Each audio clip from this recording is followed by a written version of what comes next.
Bueno, continuando entonces con este modelito, estamos con, bueno, la uno no, muy teórica, esa la buscan ustedes. La 2, definición del componente monetario de materia prima y mano de obra. Mano de obra ya lo hablé, vamos a hablar de materia prima, componente físico y monetario que no hablamos nada. Y el último ya lo tenemos también, ya lo vimos esto, la diferencia entre un modelo y el otro, con que considera lo real, que considera lo proyectado, el ex post, el ex ante, bueno, lo que les contaba, que después termina mostrando desvíos, cosa que este no. Bueno, entonces vamos con materia prima y con eso ya terminamos este modelito. Materia prima, componente físico y monetario. ¿Qué cosas van a contar ahí? Componente físico, componente monetario. De vuelta, esto es todo como lo de práctica llevado a la teoría. En componente físico le tenemos que hablar, obviamente, de todo lo que interviene para determinar el componente físico, que es eh, la cantidad necesaria. Acá tenemos el proceso productivo y acá tenemos una cantidad neta o contenida. Entonces ahí tienen que hablar de em, que el componente físico de materia prima está dado por la cantidad necesaria. O sea, está dado por la materia prima, nos interesa siempre la materia prima consumida, se le puede también decir, ¿no? Nunca importa la materia prima comprada en el periodo, sino la materia prima consumida realmente en el proceso productivo, y se llama cantidad necesaria a esa cantidad que ingresa al proceso productivo, que suele ser diferente a la cantidad llamada neta o contenida, que es la cantidad a salida del proceso. ¿Cuál es la diferencia entre una y otra? Bueno, ahí le tienen que hablar de que todo proceso productivo puede tener mermas o desperdicios o desperdicios, em, siempre y cuando sean considerados normales. Las mermas o desperdicios normales entonces forman parte del costo de lo que es materia prima. Que forme parte del costo significa, significa me termina influyendo, porque si bien yo necesito que el producto contenga 2 kilos, si yo sé que pierdo, como siempre pongo en el ejemplo para que sea más fácil, si yo sé que pierdo un 50% en el camino, 1 kilo, creo que suelo poner acá más fácil. Si sé que tiene que contener finalmente mi producto 1 kilo, pero pierdo la mitad por el camino, y bueno, sé que tengo que ingresar 2 kilos al proceso. Entonces, a los efectos de determinar el costo, si les preguntaran si las mermas o desperdicios normales forman parte del costo, sí forman parte del costo. Esto es hacerlo formar parte del costo. El hecho de considerar como parte del costo 2 kilos y no uno, es porque estoy considerando la merma como parte del costo. Siempre y cuando esto sea entonces desperdicios normales, porque si son desperdicios extraordinarios, em, ya eso no forma parte del costo si es extraordinario, forma parte de los resultados negativos, se imputa resultados cuando es extraordinario, pero si es mermas o desperdicios normales, sí forman parte del costo. Entonces, ¿por qué difiere la cantidad neta de la necesaria? Bueno, o siempre difiere, no, no siempre. Solamente va a diferir si es que existen mermas o desperdicios normales en el proceso. Entonces, lo que nosotros necesitamos determinar para poder encontrar la cantidad necesaria, la fórmula para encontrar la cantidad necesaria es neta dividido rendimiento, neta sobre rendimiento, para lo cual entonces necesito calcular el rendimiento del proceso.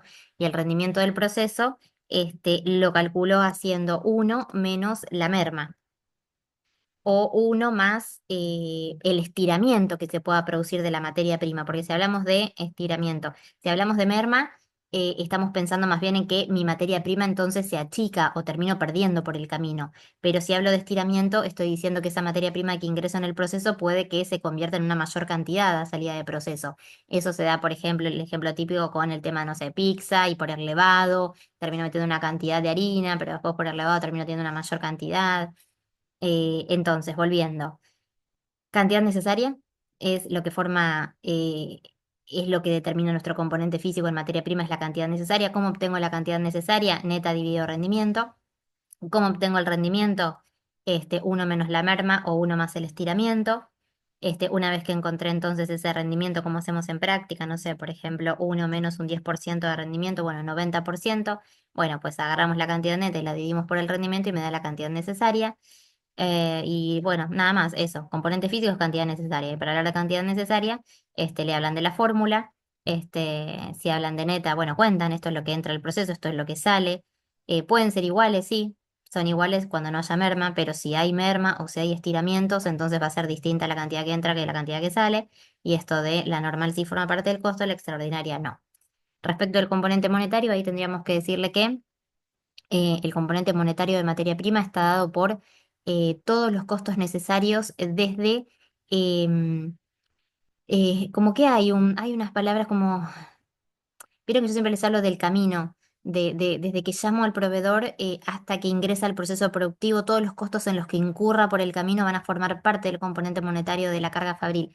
Pero creo que tiene como este camino que yo digo, es como que se llama, creo, costos de gestión, los costos desde la gestión de compra hasta bueno, yo diría desde la gestión de compra hasta, a menos que ustedes tengan otra cosa, ¿no? Algo como un poquito más técnico, pero hasta el ingreso de esa materia prima al proceso productivo, todos los costos en los que incurra, costos de compra, costos de, o sea, van nombrando todo lo que puede formar parte del costo ese del componente monetario, costos de compra, costos de control de calidad, tal vez cuando la materia de esa prima llega a la empresa, si incurre en costos de control de calidad, costos de tenencia, de conservación, costos de tenencia, de conservación.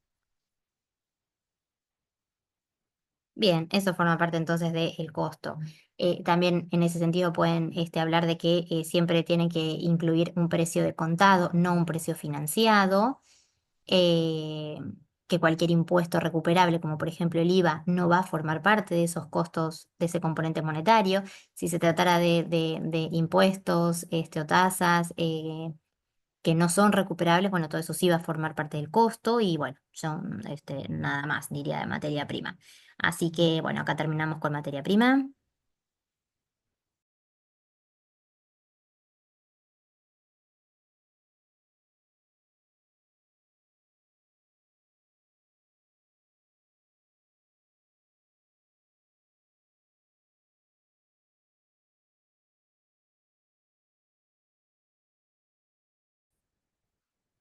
Bueno, muy bien. En este segmento entonces vamos a trabajar un poquito con lo que se llaman, por lo que me dijeron, conceptos básicos.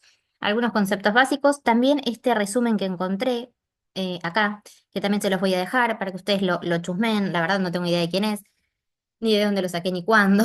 Lo tenía acá guardado en la compu. Entonces me parecen como algunas cositas más claras de acá y otras vamos a ir leyendo de este otro apunte. Entonces, vamos a responder algunas de las preguntas del modelito de parcial este. Las anteriores son teóricas, la verdad no sé, fíjense ustedes esas otras, como les dije al principio de la clase. Yo voy a responder o los voy a ayudar con las que yo sé, y hay otras que no, que tampoco, sinceramente, no he tenido tiempo de buscarlas, porque si no podría haber hecho una clase preparando y buscando cosas y demás, pero nada, estamos justos de tiempo y la estoy haciendo como para nada, esclarecer por lo menos sobre algunas cositas, pero algunas les quedan para ustedes. Entonces, yo voy a empezar desde acá. Esta, que va a tocar todas, estas preguntas tocan y además incluso me contaron que el profe dijo, el profe Castillón dijo que iba a tomar algo así, suena muy a esto, a que les tira como una situación y ustedes tienen que decir como que con cuál concepto de estos conceptos básicos se relaciona esa pregunta, que estaría como definiendo. Entonces dice los bienes o servicios utilizados en el proceso se denominan factores o recursos productivos. Eso sí, de una, esa es bien, bien clara. Esos son los factores o los recursos productivos. Son los bienes o los servicios que se utilizan en el proceso. Acá lo dice factores, todos aquellos elementos materiales o inmateriales que se utilizan en un proceso productivo. Dice la otra, los bienes o servicios recibidos como contraprestación por los bienes o servicios entregados a los clientes son, a ver, quizás la pregunta está medio difícil, pero yo creo que acá está diciendo básicamente bienes o servicios recibidos. Por ejemplo, recibo efectivo como contraprestación porque estoy vendiendo mi producto. O sea, ¿qué sería eso? Y eso sería el ingreso que estoy teniendo. Fíjense definición de ingreso, que me gustó más acá, en el resumen. Ingreso, dice según la teoría general del costo. Surge de los resultados productivos que se ofrecen al mercado. ¿A qué se llama resultados productivos? Que también es una de las definiciones, aquí está, acá está. Eso es el producto, lo que fabrico. Resultados productivos son los bienes o servicios obtenidos del proceso productivo. Entonces, cuando lo vendo, me genera un ingreso. Surge de los resultados productivos, o sea, mi producto o servicio, que se ofrece al mercado, cuyo fin es justamente obtener en contraprestación un determinado ingreso a través del precio. Así que es ingreso, es esa contraprestación que estoy recibiendo por el resultado productivo que estoy colocando en el mercado. Así que ingreso yo pondría como respuesta en esa. Después, los bienes o servicios entregados como, acá eran bienes o servicios recibidos, acá bienes o servicios entregados. Por ejemplo, ahora estoy pagando, no estoy cobrando. Bienes o servicios entregados como contraprestación por los bienes o servicios recibidos de los proveedores de factores, o sea, le estoy pagando la materia prima al proveedor. Yo pondría que eso es costo. Yo diría que eso es costo. Bien, la otra. Y acá de costo decía, definición de costo. Es toda relación válida entre resultado productivo y los recursos o factores productivos necesarios. Y acá como que tiró también una definición de valor el costo termina siendo el valor de contado menos bonificaciones y descuentos que me hagan. O sea, yo acá le estaría pagando al proveedor de los bienes y servicios. A ver en este otro que dice, costo es toda relación válida entre el resultado productivo y los resultados necesarios para lograrlos, o el sacrificio necesario de factores productivos. Bueno, estamos hablando del sacrificio necesario del factor productivo que estoy obteniendo, así que yo diría costo, incluso hasta por descarte de las demás, la única que cuadra es costo como respuesta de esa. Después dijo, en una operación de venta el cociente entre el ingreso total obtenido y la cantidad de productos entregados es el precio del producto. Claro, si yo divido el ingreso total obtenido, 1.000 pesos, por ejemplo, y la cantidad de productos entregados dividido, vendí 1.000 productos. Bueno, vendí un peso, lo vendía a un peso cada uno, es el precio del producto. Después, el cociente. El cociente entre la cantidad utilizada de cierto factor y la cantidad de producto obtenido, a eso se lo llama eficiencia. Acá tenemos la definición de eficiencia. Toda relación física entre cantidad de recurso insumido y cantidad de producto logrado. Bien, y ahí terminó ese estilo. Y ahora entramos con este otro que tiene que ver con clasificación de costos.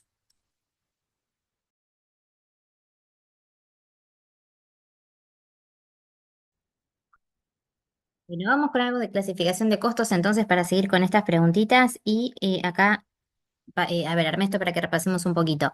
Entonces, acá tenemos clasificación según distintos criterios. Entonces, la clasificación de costos por factor, acá tenemos entonces clasificado acá están los distintos grupos de factores. Bienes consumibles, bueno, todos estos, ¿no? Estos cinco, seis, perdón. Me gustó como acá está diferenciado en ese grupo de factores, lo que pertenece a bienes, lo que pertenece a servicios. Bienes, dice, bienes consumibles o también llamado bienes intermedios, lo pueden ver así. Y fíjense que con el ejemplo y un poco con la definición que da acá como componente físico y monetario, nos damos cuenta de qué está hablando, para poner un ejemplo. ¿A qué se considera entonces un bien consumible o intermedio? Decir que el componente físico está dado por la cantidad consumida y que el componente monetario está dado por el costo de adquisición por unidad consumida. Eso suena a materia prima. Y cuando acá pone el ejemplo y dice de bien consumible, una planchuela de hierro, 10 planchuelas a 10.000 pesos la planchuela, suena que estoy produciendo alguna cosa para lo que necesito planchuelas, ¿no? Entonces digo que la materia prima también encuadra dentro de una clasificación como que es un bien consumible. O sea, un mismo elemento va a tener distintas clasificaciones en función al criterio que la esté analizando. Por ejemplo, la materia prima, en función a su relación o su comportamiento frente al nivel de actividad, voy a decir que es un costo variable. En relación a esto de por factor, voy a decir que es un bien consumible. En relación a su relación con el objeto que se trataba si es directo o indirecto, voy a decir que es un costo directo. Entonces, un mismo elemento tiene distintas clasificaciones según desde qué óptica lo estoy mirando. Un bien durable o de capital, también llamado de capital. Y con el ejemplo se entiende más. Torno, o sea, cualquier ejemplo de una maquinaria, las maquinarias utilizadas en el proceso productivo podrían entonces ser clasificadas en función a este criterio como bienes durables o de capital. Bueno, recursos naturales no nos puso ningún ejemplo, así que no sé qué podríamos decir ahí de recursos naturales, capaz que ustedes tienen alguno. También, eso otra cosa, ahora que digo eso me acuerdo. Cualquier aporte que ustedes quieran hacer frente a lo que ven en esta clase o alguna cosa extra que tienen o algo que hayan dicho, lo que sea, me lo dicen y yo lo traslado hacia los demás, ¿no? Lo grabo y lo agrego y completamos. O sea, todo va a servir y lo que ustedes puedan aportar hace más completa la clase, así que bienvenidísimo es. Bueno, entonces, no sé, recursos naturales, no se me ocurre qué recurso natural puede estar hablando. Bueno, voy a ver si encuentro algún otro. A ver, porque acá también teníamos ejemplos, ojo. A ver esto, porque esto lo saqué de otro lado. Y me parecía interesante, esto me gustó más porque está más ordenado. Esto de bienes, dentro de bienes voy a hablar de bienes consumibles o intermedios, bienes durables, recursos naturales. Y después como servicios ubica el trabajo o recursos humanos, capital financiero y otros servicios o también llamados servicios intermedios. Fíjense que acá estamos hablando de lo mismo. Vamos con, por ejemplo, bienes intermedios que son los primeros que dijimos, los consumibles o intermedios. Acá lo define como elementos materiales consumibles en su primer uso, resultado de procesos productivos de otras unidades de producción. Bueno, nada, la materia prima es un buen ejemplo de un elemento material consumible ya en su primer uso. Después el segundo que estábamos hablando, bienes de capital, elementos materiales no consumibles en su primer uso, o sea que son similares los bienes intermedios y los bienes de capital, son ambos elementos materiales, la diferencia consumibles en su primer uso, no consumibles en su primer uso. Resultado de procesos productivos previos de otras unidades de producción. Bueno, eso no sé, no aporta mucho. Después el tercero que estábamos hablando era recursos naturales, que no nos tiró ningún ejemplo. Y acá dice bienes provistos por la naturaleza, que no fueron modificados en su esencia. Bueno, de vuelta, no tira ningún ejemplo, pero por lo menos está la definición. Y si se encuentran con el ejemplo, creo que se van a dar cuenta si se trata de un recurso natural. Esta definición es como muy clara. Bien, pasando a la parte de servicios, nos habla de trabajo, de recursos humanos, porque claro, a diferencia de la materia prima, que es un bien, ya el trabajo es un servicio, no es algo como tangible. Y además cuando dice tiempo insumido y que el componente monetario está dado por la remuneración, nos suena a mano de obra. Y cuando nos pone el ejemplo acá de trabajo, nos dice, por ejemplo, operario o el trabajo del operario, suena mejor que operario en sí, ¿no? Y entonces esto suena a físico y monetario de la materia, de la mano de obra. 8 horas de trabajo, 5.000 pesos le pago la hora.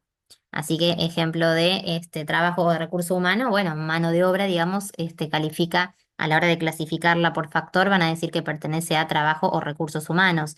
A ver acá qué dice sobre eso. Servicios de la fuerza laboral, prestado por la dotación estable del personal en una organización. Bien. Capital financiero. Bueno, tiempo de inmovilización, mucho no dice ahí. Y acá como capital financiero, como ejemplo, nos pone stock inmovilizado. 30 días como componente físico, 400 pesos por día. A ver qué dice de capital financiero acá, qué aporta. Porque a veces sacar de distintos lugares está bueno, porque en uno puede decir un detalle que en otro no y contribuye a la comprensión. Dinero que hay que inmovilizar en el tiempo para disponer de los bienes de producción para desarrollar los procesos. Dinero que hay que inmovilizar en el tiempo para disponer de los bienes de producción para desarrollar los procesos. Y acá habla de stock inmovilizado.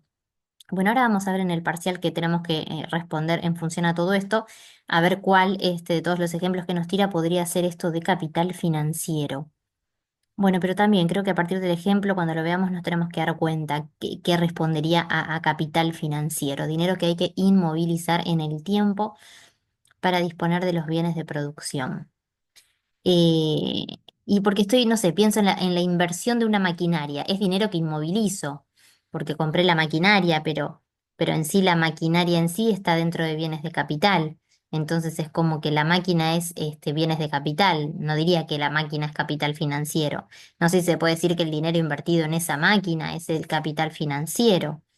Bueno, ya vamos a ver con los ejemplos. Esto de stock inmovilizado, hasta incluso pienso en qué tal si tengo ahí una partida de materia prima estoqueada. ¿Eso no sería capital financiero? Ese stock que tengo ahí inmovilizado hasta tanto lo ingrese al proceso productivo, podría ser. Otros servicios o servicios intermedios. Y acá como ejemplo pone la energía eléctrica, pertenecería. Y acá sobre servicios intermedios dijo elementos no materiales. Resultado, bueno, entonces la energía, el gas, todo eso serían servicios intermedios. Que al igual que los bienes intermedios, o sea, em, son elementos que se usan para obtener la producción, solamente que acá estoy hablando de elementos materiales y acá elementos no materiales, por eso gas, luz podrían ser servicios intermedios. Bueno, entonces eso es una clasificación en función a factor, costos por factor. Después tenemos también por función, por ejemplo, me copié esto acá, que ustedes me pasaron, costos por función, o también llamados por área de actividades, como lo mismo. Y entonces, en función a eso, Y bueno, tenemos las funciones o acciones principales son adquisición, producción, comercialización. Esas tres las pone como principales y funciones como de apoyo, tira financiación y administración, pero como grandes grupos, entonces yo diría estos cuatro: producción, comercialización, financiación y administración. Eso sería por función. Con relación al nivel de actividad, ¿no? Que era también la que decía acá, por relación con el nivel de actividad, que era esto de cómo varían en función al nivel de actividad, que ya lo hablamos con lo de fijos y variables. Bueno, es lo que hablamos hoy, así que ahí lo tienen. Acá es según otra cosa que encontré, también está hablando de lo mismo. Me gustó que el variable habla del variable unitario, del variable total, con los grafiquitos que les mostré hoy en uno de los videitos del principio. Y los fijos también habla de cómo se comporta el fijo unitario y el fijo total, así que lo pueden leer, que es un poco lo que habíamos hablado. Bien, y después me está faltando de todas las clasificaciones esta, por relación con el objeto. Bueno, eso sería si es directo, que se lo puede atribuir de forma directa a la unidad de producto, como la materia prima, que uno puede claramente ver la materia. En general, directo se considera la materia prima y mano de obra, y a la carga fabril se lo considera indirecto. Por eso la carga fabril tiene como varias formas de ser llamada: carga fabril, costos generales de fabricación, costos indirectos.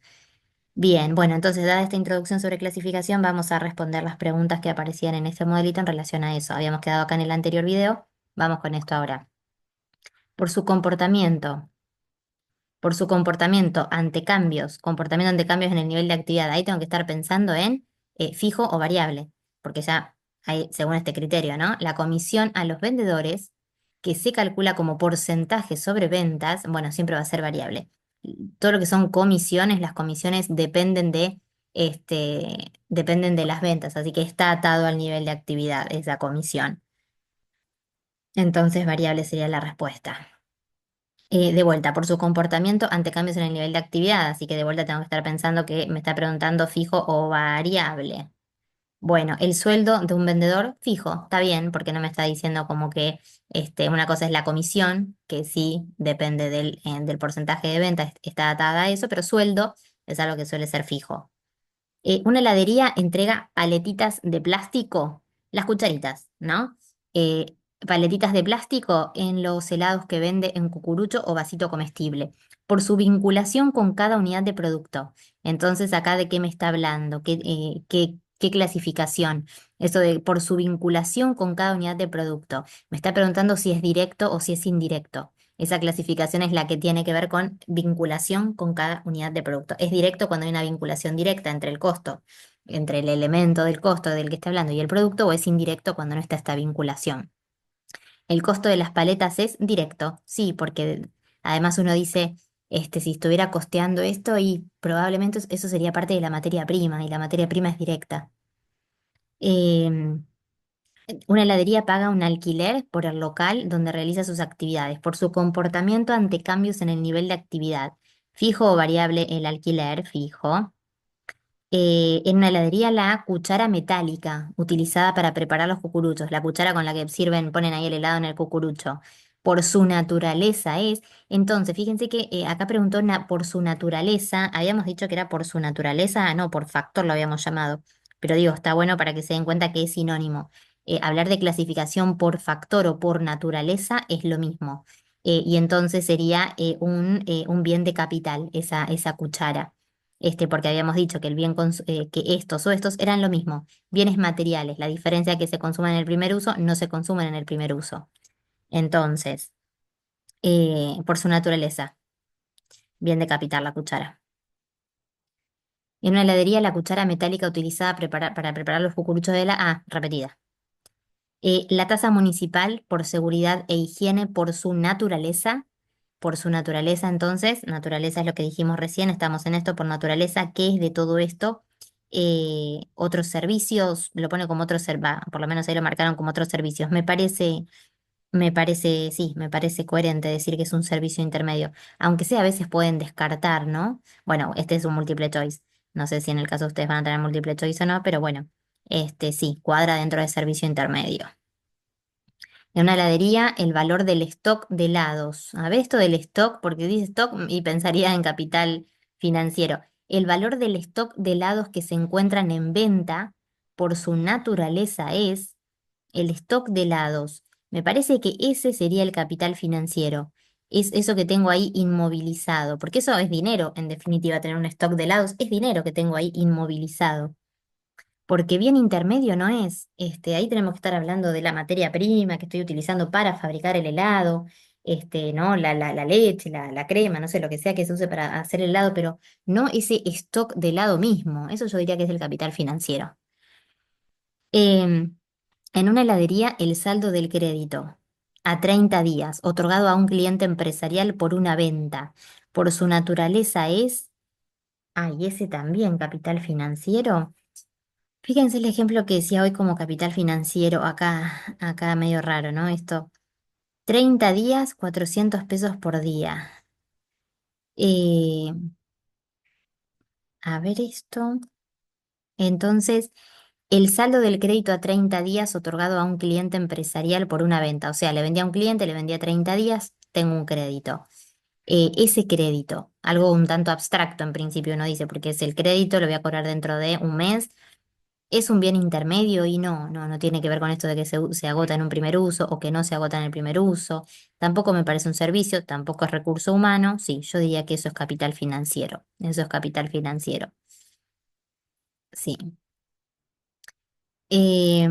Bueno, esta no tiene que ver con eso y tampoco la sé. La siguiente afirmación es falsa respecto de la evolución de la mano de obra en los últimos años. Tampoco, y la había leído. Eh, bueno, a ver, si bien no tiene que ver con el tema clasificación de costo, terminemos de responder estas preguntas, las que sea al menos. El siguiente concepto no es un componente del costo laboral. Bueno, ahí pensamos en la mano de obra, en el componente monetario, y fíjense que del componente monetario forman parte los saberes, que sería como el bruto, prestaciones remunerativas, las no remunerativas, las cargas sociales, pero los aportes no son costo. Nunca el aporte es un costo. La distribución de costos entre todos los centros, tanto de producción como de servicios, se llama distribución primaria de carga fabril, eso de distribuirlo entre todos los centros. La diferencia entre el nivel de actividad, bueno, esta vamos a dejarla para un videíto aparte que tenga que ver un poquito con esto de capacidad. Em, el costo fijo operativo unitario puede calcularse dividiendo el costo fijo operativo total por el nivel bueno, esta no estoy segura. Acá les dejo unas definiciones en todo caso de costos fijos que también estuve viendo en este resumen, que me parecía que estaba buena. A ver, esperen que busco dónde andaba. Acá en ese mismo resumen, en la página 3 más arriba, factores fijos, estructurales, operativos. Capaz que eso ayuda a este otro.